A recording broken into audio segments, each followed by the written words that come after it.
ఇక్కడ ఈ కార్యక్రమాన్ని నిర్వహించుకుంటున్నటువంటి మీటర్ రీడర్లు ఎవరైతే వర్క్ చేస్తున్నారో మీ నిర్వహించుకుంటున్నటువంటి నిర్వాహకులందరికీ ఒకసారి నమస్కారం తెలియజేస్తూ, నమస్కారానికి సపోర్ట్లు అంటే ఏముండదు. మరి నమస్కారానికి సపోర్ట్లు కొట్టొద్దు, దేనికి కొట్టద్దు. ఎందుకు కొట్టానా సపోర్ట్లు? ఒక మాట, అది ఎవరికి కావాలి సపోర్ట్ల కథ? సపోర్ట్ల కథ ఎవరికి కావాలి? మనకు కాదు కదా. మనదేం కడుపుకోత, కడుపుకోతోడు సపోర్ట్లు ఎందుకు కొడతాడు? సమరం చేస్తాడు. కానీ సమరం కదా చేయాల్సింది, అది చేయాలి మనం. ఇవాళ సమాన పనికి సమాన వేతనం ఇవ్వాలి. ప్లకార్డ్ చాలా బాగుంది. సమాన పనికి సమాన వేతనం ఇవ్వాలని ఒక ప్లకార్డులో, విద్యుత్ మీటర్ రీడర్స్ కు సబ్ స్టేషన్ ఆపరేటర్ గా అర్హత గల వారికి పోస్టులు ఇవ్వాలని ఒక దాంట్లో, 30 రోజుల పని కల్పించాలని చెప్పి ఒక దాంట్లో, ఉద్యోగ భద్రత కావాలని ఒక దాంట్లో. అయితే ఉద్యోగ భద్రత కావాలంటున్నాం అంటేనే మనకు భద్రత లేదన్నట్టు. ఇప్పటికి అవునా? భద్రత లేదు. భద్రత ఎట్లొస్తుంది? అంటే భద్రత పోరాటం ద్వారా వస్తుంది. భద్రత భజనతో రాదు. భజనతో దేవుడు వస్తాడో రాడో నాకు తెలియదు, కానీ భద్రత అనేది పోరాటంతో వస్తుంది. ఆ పోరాటం ఎట్లా చేయాలంటే ఇప్పుడు మీరందరూ ఉన్నారు. మీరందరూ పని చేస్తే కానీ ఇంట్లో భార్య పిల్లలకు అన్నం రానటువంటి పరిస్థితి. అటువంటి పరిస్థితుల్లో ఈ సమాజం కొంతమందిని ఉన్నారు కదా మీకోసం మాట్లాడేటోళ్ళు, కొట్లాడేటోళ్ళు, వాళ్ళకి భారం ఎత్తాలి. భారం ఎత్తితే అవుతుంది. నిన్న చాలా మంది నా దగ్గరకు వచ్చినారు మిత్రులు. చాలా మంది నా దగ్గరకు వస్తే నేను కూర్చున్నబెట్టినా, ఉన్న జాగాలు అడ్జస్ట్ చేసి కూర్చున్నబెట్టినా. చాలా మంది వచ్చారు. ఇంకా బటరాయన్ల లోపలికి రాకూరని కూడా చెప్పిన తర్వాత మీరు చెప్పింది అర్ధగంట సేపు విన్నా, మీ సమస్యలన్నీ విన్న తర్వాత నేను ఒక మాట చెప్పిన, భాయ్ సాబ్ మీరు నా దగ్గరికి ఎమ్మెల్సీగా లేకపోతే ఓ మనిషిగా వచ్చారు కదా, నేను మనిషిని కాదయా మీ జీతగాన్ని అని చెప్పిన, పని చేస్తా అని చెప్పిన, నాకు పని అప్పగించండి అని చెప్పిన, ఆ భారం నేను మోయడానికి సిద్ధంగా ఉన్నా అని చెప్పిన. ఇలా మీటర్ రీడర్లకు సంబంధించినటువంటి సమస్యలు, ఒక మీటర్ రీడింగ్ తీస్తే ₹7.14.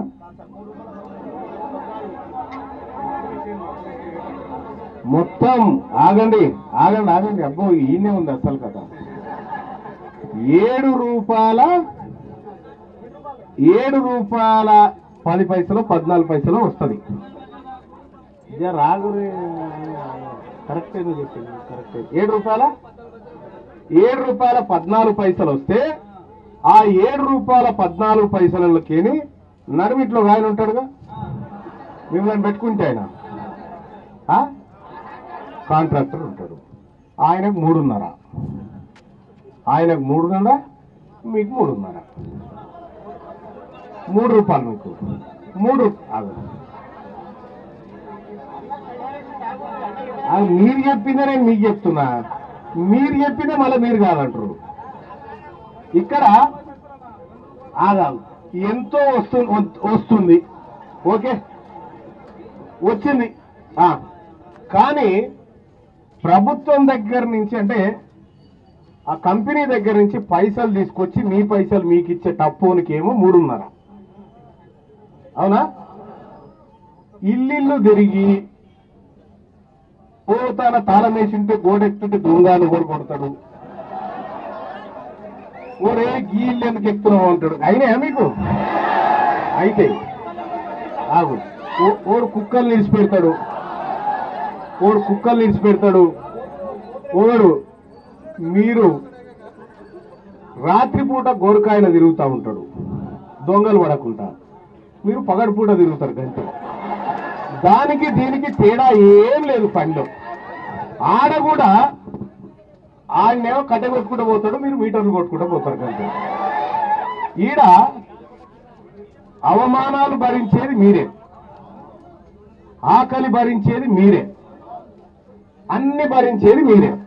ఆఖరికి మీరంతా కష్టం చేసి ఇంటికి పోయిన తర్వాత మీ కన్న బిడ్డ మీ ముఖం చూసి మా నాయన ఏమన్నా తెచ్చిండేమో ఇవాళ మాకు కొనుక్కోవడానికి అన్నప్పుడు మీ కళ్ళు చెమ్మగిల్లి తల దించుకొని ఏమి బతుకురా ఇదని బాధపడుతుంటారు చూడు. అది అక్కడ ఉంది మన పరిస్థితి. ఉందా లేదా? అక్కడ ఉంది మన పరిస్థితి. ఇక్కడ నేను చెప్తున్నటువంటి కొన్ని విషయాలు మీరు క్లియర్గా అర్థం చేసుకోండి. ఈ ఏజెన్సీల వ్యవస్థ పోవాలి, మధ్యలో ఉండే బ్రోకర్ల వ్యవస్థ పోయి వాళ్ళు ఏదైతే ఆ ₹7.10 ఇస్తా ఉన్నారో ఆ ₹7.10కి ₹7.10 కరెక్ట్ గా మీ ఖాతాలోకి రావాలి. ఓకే, రావాలి కదా. అది మొదటి డిమాండ్. రెండో డిమాండ్ ఏంటంటే 30 రోజుల పాటు పని ఉండాలి. ఎన్పిడిసిఎల్లో ఏదైతే ప్రత్యేక జీవో ద్వారా మిగతా 10-15 రోజులు ఎట్లయితే పని కల్పిస్తా ఉన్నారో ఇందులో కూడా 30 రోజుల పని కల్పించాలి. 30 రోజుల పని కల్పిస్తే దాంతో వీళ్ళ కడుపు ఏమైనా నిండుతుందా? లేదు, నిండది. నిన్న మొన్న చూసారు మీరు, స్వీపర్ జీతం ఎంతుందో మీ అందరికి ఎరికే.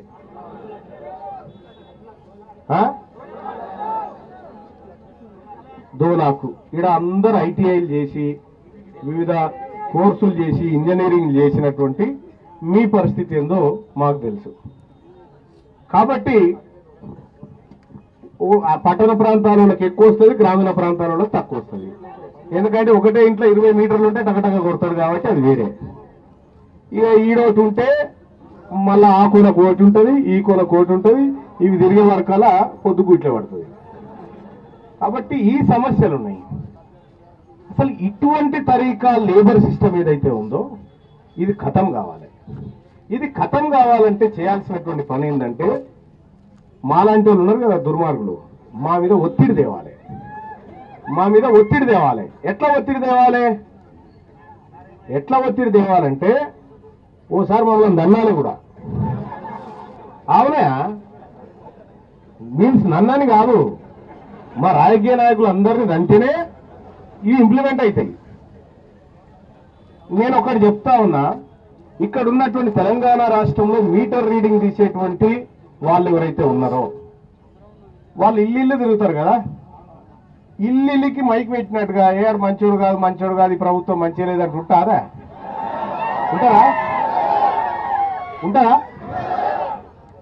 ఒక్కసారి ఇప్పుడు అది ఎట్లుంటదంటే ఒక్కసారికి గట్లే చెప్తారేమో అని అనుకుంటారు.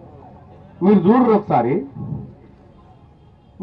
పోయి ఓ మనిషి ఎదురు వచ్చింది అనుకో, అరే గట్లున్నాయారా సీను, అప్పుడు మంచిగుంటివి గారా అని ఒక మాట అన్నాం అనుకో, నాకేమైంది రైడ్ గట్లే అంటాడు, నేను మంచిగున్నా అనిపోతాడు. మళ్ళీ జరంత దూరం పోగానే మళ్ళీ సీన్ గానికి ఇంకోటి కలిసిండు అనుకో, అరే నువ్వు అప్పుడే మంచిగుంటివిరా, ఇప్పుడు అంత హాలత్ ఖరాబ్ అయిపోయింది అన్నాడు. అరే అమ్మ వాడు అట్లానే వీడు ఇట్లానేమరా. మళ్ళీ మూడోడు కలిసిండు అనుకో, ఏమాయరా సీను మొత్తం భాగమైపోయినవేరా, ముఖమంతా గిత్తత అయిపోయింది అని అనుకో, ఇక 4 కలిసే వరకు వాడు దవాఖానలో ఉంటాడు. అవునా కాదా? మీరు ఒక్కింటికి 4 మాటలు చెప్పారంటే 5వసారి కథమే. ఇక 5వసారి కథమే అయిపోతుంది, సర్కార్ పనే. ఇప్పుడు వాస్తవానికి కూడా మిమ్మల్ని మించినటువంటి శక్తి ఇప్పుడు ఎవరి దగ్గర లేదు. ఉంటే ఆ అంగన్వాడీ వాళ్ళకు ఉంటుంది, వాళ్ళకు కూడా ఇంత ఇంత ఇంత ఉండదు. మీకు ఇంత శక్తి ఉంది కదా, మీరేం చేయాలంటే అల్టిమేటం జారీ చేయాలి మా మీద. మీరు చేస్తారా ఇల్లు తిరిగి చెప్పమంటారా మీరు చేస్తారా అని చెప్పి అల్టిమేటం జారీ చేయాలి. లేకపోతే ఏందా 5,000 6,000 బతికేటోడు ఎవడా చూపి, 2,000 రూపాయలకు ఎవడు బతాడా? ఏ కుటుంబం బతుందా? ఈ బిడ్డల కడుపు లేదా? నేను అడుగుతా ఉన్నా, విద్యుత్ శాఖ మంత్రి గారిని అడుగుతా ఉన్నా, తమ కొడుకు పెళ్లి చేస్తా ఉన్నారు, ఆ పెళ్లి ఘనంగా చేస్తా ఉన్నారు,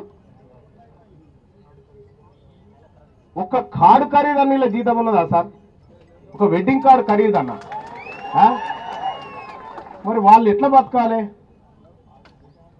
మరి ఇక్కడ ఉన్నటువంటి కార్మిక సోదరులందరికీ నేను చెప్తా ఉన్నా, తీన్మార్ మల్లన్నగా చెప్తా ఉన్నా, నాకు 2 నెలలు టైం ఇవ్వండి, నేను ఎక్కువ టైం తీసుకోను. 2 నెలలు టైం ఇవ్వండి, 2 నెలలు కంప్లీట్ గా మీ ఇష్యూ నా భుజాల మీద వేసుకుంటా. ఈ 2 నెలల్లో ఈ 2 నెలల కాలంలో మీ సమస్య పరిష్కారం కొలిక్కి తీసుకురాకపోతే తీన్మార్ మల్లన్న నువ్వు ఇట్లా అన్యాయం చేస్తావని అడుగురు. అప్పుడు ఎవడన్నా ఎక్కడైనా ప్రజలు సంఘాలు ప్రభుత్వానికి డెడ్ లైన్ పెడతాయి, కానీ నేను ఒక ఎమ్మెల్సీగా నేను డెడ్ లైన్ పెట్టుకొని పోతున్నాను. 2 నెలలు టైం ఇవ్వమని, 2 నెలలు టైం ఇవ్వమని డెడ్ లైన్ పెట్టుకొని పోతున్నా. ఇస్తారా టైం? ఇస్తామని తోలు చేయలేవాడు. 2 నెలలు టైం ఇస్తారు కదా. ఈ 2 నెలలు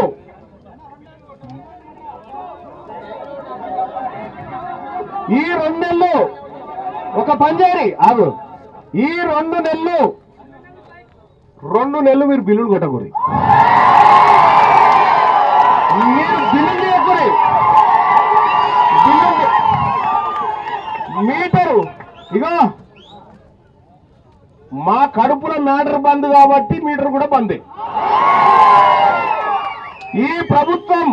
ఈ ప్రభుత్వానికి నేను ఇక్కడి నుంచి చెప్తా ఉన్నా, ఈ 2 నెలలు మేము మీటర్ తీయము, మీ సాగు మీరు దావుర్రి. ఎందుకంటే మేము రోజుకోడు చచ్చిపోరు కంటే తన ఉద్యోగం చచ్చిపోతే ఇవ్వలేం కదా. అందుకోసమే మీటర్ రీడింగ్ బంద్. తెలంగాణ రాష్ట్రంలో మీటర్ రీడింగ్ బంద్.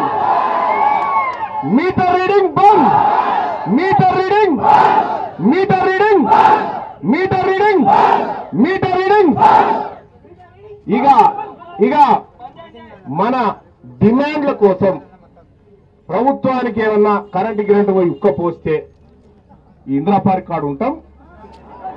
వచ్చి మా కార్మికులతో సంతకాలు చేసుకొని పోయి, మా మీటర్ రీడింగ్ కార్మికులతో సంతకాలు చేసుకొని పోండి. మరి ఇంకా ఈ మీటర్ రీడింగ్ ఇందిరా పార్క్ అనే పెట్టి ఇందిరా పార్క్ అనే మూసేసేది కాదు కదా. రేపు జిల్లాల పాయింట్ కూడా చేస్తాం. నా తెలంగాణ రాజ్యాధికార పార్టీ మీటర్ రీడింగ్ తీస్తున్నటువంటి కార్మికుల పక్షాన నిటారుగా నిలబడి కొట్లాడడానికి సిద్ధంగా ఉంది.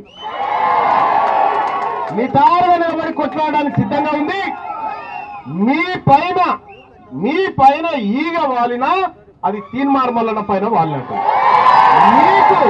మిమ్మల్ని ఎవరు బెదిరించినా, మీ మీద ఏ కాంట్రాక్టర్ అయినా తీసేస్తా అని చెప్పినా వాని అడ్రస్, వాని ఫోన్ నెంబర్ అది నాకు ఈరి వాని సంగతి చెప్తాను. వాని అడ్రస్, వాని ఫోన్ నెంబరు ఈరి నేను చెప్తా. ఇగో ఇక్కడ ఆగే నేను చెప్తాగు. ఇక్కడ మా పార్టీ నుంచి 24 గంటలు మీకు పనిచేయడం కోసము మా ఒట్టె జానయ్య గారిని పెడతా ఉన్నా. 24 గంటల పాటు మీరు ఒట్టె జానయ్య గారితో మాట్లాడొచ్చు. మీకు ఆగండి. ఒట్టె జానయ్య గారి ఫోన్ నెంబర్ చెప్తారు, రాసుకొని 939 మళ్ళీ 939 0555 939 సైలెంట్ కొనండి. 939 మళ్ళీ 939 0555. ఓకేనా? రాసుకురు కదా. రాత్రి 1 లేదు, 2 లేదు, 3 లేదు. ఎప్పుడు కష్టం వచ్చినా చేయండి. ఎప్పుడు కష్టం వచ్చినా మీకు జానన్న అందుబాటులో ఉంటాడు. జానన్న మీ దగ్గరకు వచ్చిన 6వ నిమిషానికే నేను కూడా వస్తా. కాబట్టి ఇప్పుడు మీరెవరైతే ఉన్నారో మీ డిమాండ్లన్నిటినీ రేపు మార్చి 16 తారీఖు నుంచి శాసనసభ ప్రారంభం కాబోతా ఉంది. శాసనసభలో తీన్మార్ మల్లన్నగా క్వశ్చన్ అవర్ లో మొదటి ప్రశ్న మీదే వేయబోతా ఉన్నారు. మొదటి ప్రశ్న మీటర్ రీడింగ్ కార్మికులకు సంబంధించిన సమస్యల పైన ఈ ప్రభుత్వాన్ని గల్లా బట్టి అడగబోతా ఉన్న మొదటి ప్రశ్న.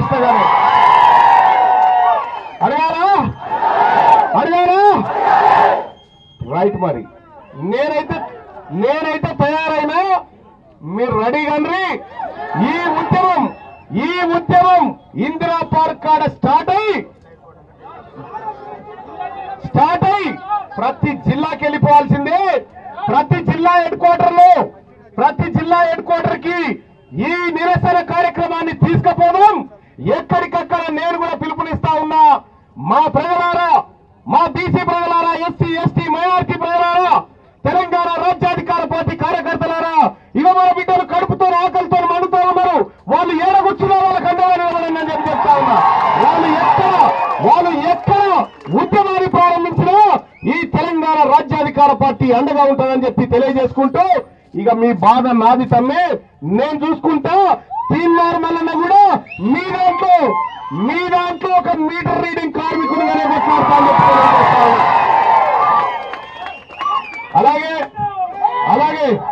అలాగే సోదరులారా, అలాగే ఇంకొక విషయం చెప్తా ఉన్నా. ఈ భూమి మీద బతికేటువంటి హక్కు ప్రతి ఒక్కరికి ఉంది. కొంతమంది ఎక్కువ తిని, కొంతమంది తక్కువ తిని ఇది నడవది. సమాన పనికి సమాన వేతనం ఇవ్వాలి. ఎమ్మెల్యేలకు ఇప్పుడు మాకు ఎంతనే జీతం? 2,75,000 మాకు జీతం, మేము కట్టలు కడతామని. చేసేది ఏం లేదు. మళ్ళా మంత్రులకో 4 లక్షలు, ముఖ్యమంత్రికో 4.5 లక్షలు. వీళ్ళకి కదనా జీతాలు రావాల్సింది, వీళ్ళకి కదనా భద్రత ఉండాల్సింది. అందుకోసమే సోదరులారా, మీ అందరినీ కడుపులో పెట్టుకొని నేను ఉద్యమాన్ని ప్రారంభిస్తా ఉన్నా. ఈ రాష్ట్రంలో మీ కడుపు కొట్టినటువంటి దుర్మార్గులను వదిలిపెట్టను. మీ కడుపు నింపి మీ ఇల్లు కూడా కలకల్లాడినప్పుడే తీన్మార్ మల్లన్న కూడా నిమ్మలంగా ఉంటుందని చెప్పి విషయాన్ని తెలియజేస్తా ఉన్నా. సరేనా మరి? ఉద్యమానికి సిద్ధమేనా?